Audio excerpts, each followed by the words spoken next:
this, but I think we have to call it bluff. You know, sometimes people have to stand with courage and do what's right. And when people are doing what's wrong, as is the Israeli government now with collective punishment of 1.5 million people, civilians, we've got to call their bluff when they threaten to attack us and shoot us, and we've got to go to help the people. We have to call a halt to inhumanity, injustice, and when governments abuse human rights and international laws. Non-violence is powerful. We are humanitarian activists. We're taking medicines and toys and cement to help the people of Gaza rebuild their country after it was bombed illegally by the Israelis in January. Where are our governments? Where is President Obama and his serious actions about bringing peace to Palestine and the Middle East? Where is the United Nations? Where are the European Union? All silent. That was Nobel Peace Prize winner Mairead Maguire, one of a group of peace activists whose ship filled with humanitarian supplies for Gaza was intercepted and stopped by an Israeli Navy ship June 30th. The Spirit of Humanity shipment was just one example of what's been going on. On July 15th, a convoy of 200 human rights activists managed to drive a truck caravan into Gaza after 10 days of delays and harassment at the hands of the Egyptian and U.S. officials.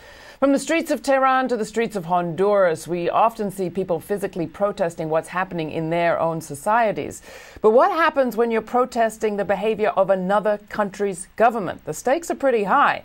On today's program, we're going to talk about, is taking individual action when your government won't on government affairs worth the personal risk? Today we're joined by Huwaida Araf. She specializes in international human rights and humanitarian law. She's the chairperson of the board of directors of the Free Gaza movement, and she was aboard that Spirit of Humanity ship. Also with us, Christopher Gunnis, a spokesperson for the United Nations Relief and Works Agency, UNRWA, who's talking to us right now from Jerusalem.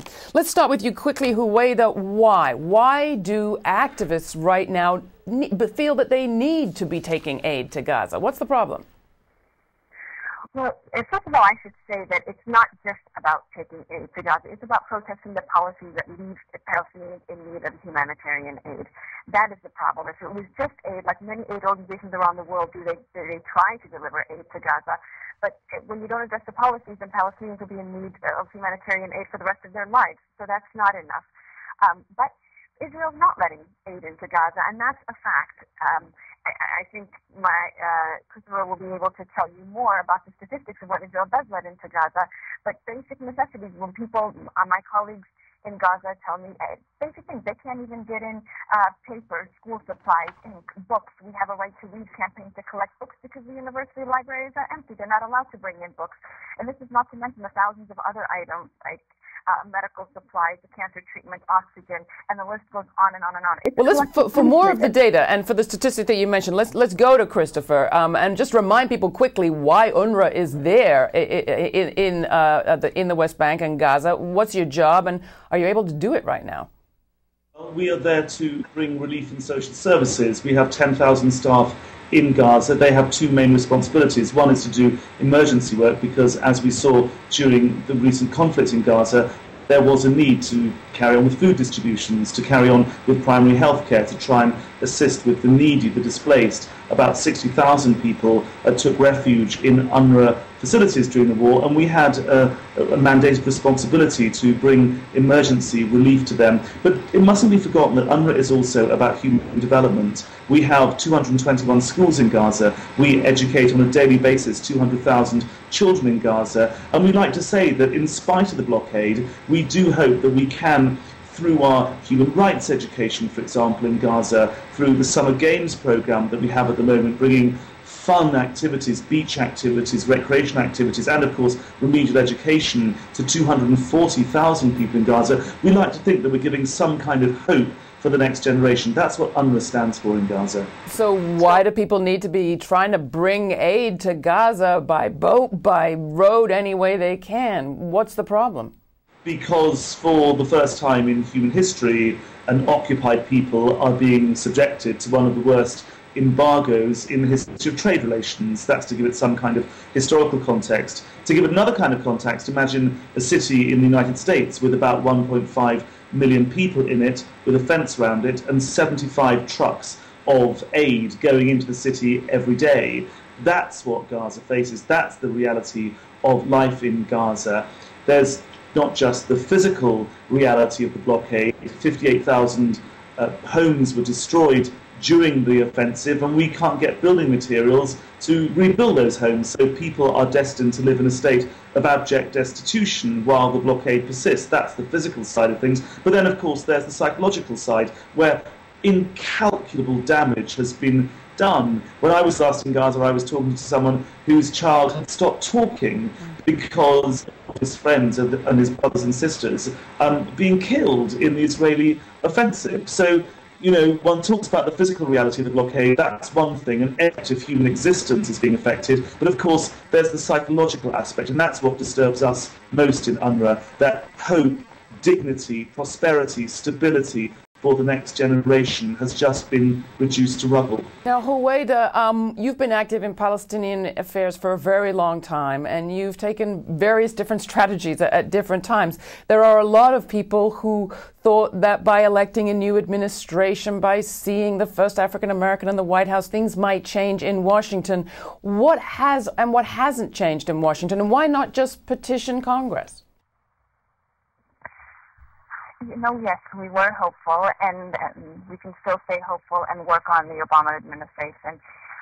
But nothing has changed yet, at least not on the ground for Palestinians. Most recently, we're seeing that the State Department, the Obama administration, is loudly protesting home demolitions in Jerusalem.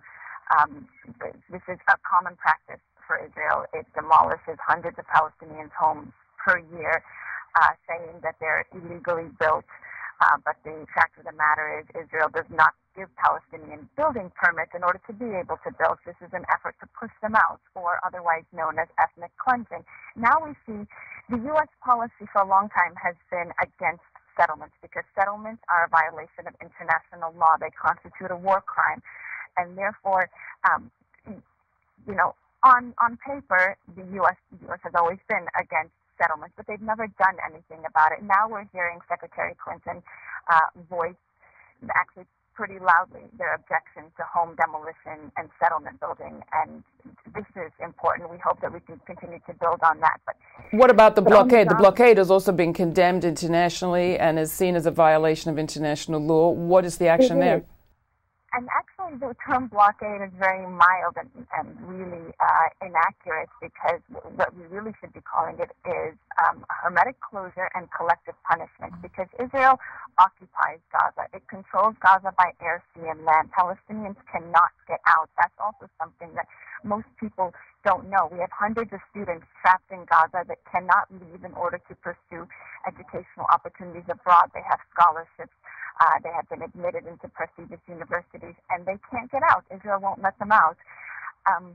So Israel controls Gaza, it occupies it, and therefore it cannot, a blockade or a siege is an act of war. Now, Israel can't declare war on the people that it occupies, because it is responsible for the health and well-being of the people that it occupies, but Israel completely ignores that. So in reality, yes, we're calling it a blockade. It is illegal under the 14 Geneva Conventions. It is a form of collective punishment. And you asked, you know, why we take this risk or why we protest. We know the horrors of what's going on. I mean, I'm Palestinian. I lived in Palestine for a while, but I was also privileged to grow up in the United States. My parents left Palestine. I grew up in the United States. I know what freedom is, and I also know what's going on in Palestine, and I can't know what's happening and turn my back on it. And I firmly believe that collective action, widespread civilian, nonviolent resistance can be a powerful